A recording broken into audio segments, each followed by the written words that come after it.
নৈহাটি ভাটপাড়া হাসপাতালকে super speciality ঘোষণার 6 বছর পর ওপিডি চালু ঘোষণা। মুখ্যমন্ত্রীর মন্তব্যে অবাক ব্যারাকপুরের প্রাক্তন সাংসদ অর্জুন সিং। মঙ্গলবার নৈহাটিতে বড়মার মন্দিরে পুজো দিয়ে মুখ্যমন্ত্রী ঘোষণা করেছিলেন ভাটপাড়া এবং নৈহাটি হাসপাতালে ওপিডি পরিষেবা চালুর জন্য টাকা বরাদ্দ হয়েছে।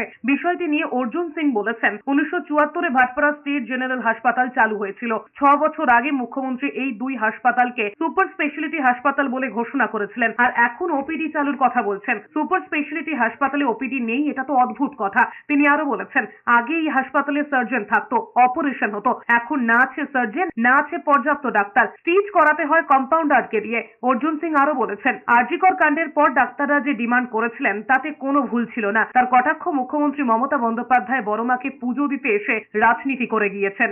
যে হসপিটালটা 1974 সালে চালু হয়েছিল, গোলঘর স্টেট হসপিটাল, সেখানে ওপিডি নেই।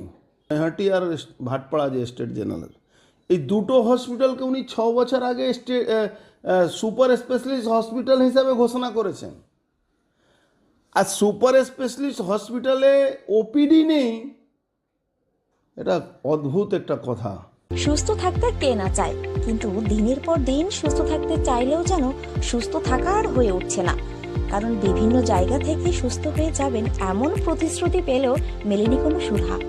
আপনি ভাবছেন কোথায় যাবেন, কিভাবে সুস্থ থাকবেন, এমন নানা প্রশ্নের সম্মুখীন হচ্ছেন।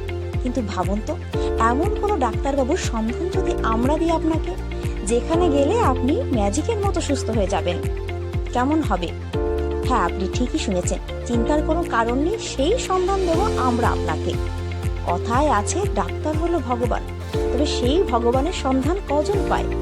আজ আমরা এমন একজন ডাক্তারবাবুর অর্থাৎ ডক্টর সন্তুদের সঙ্গে পরিচয় করিয়ে দেব, যেখানে রোগী ম্যাজিকের মতো সুস্থ হয়ে যান। এটা কোনো গল্প নয়, এটাই বাস্তব।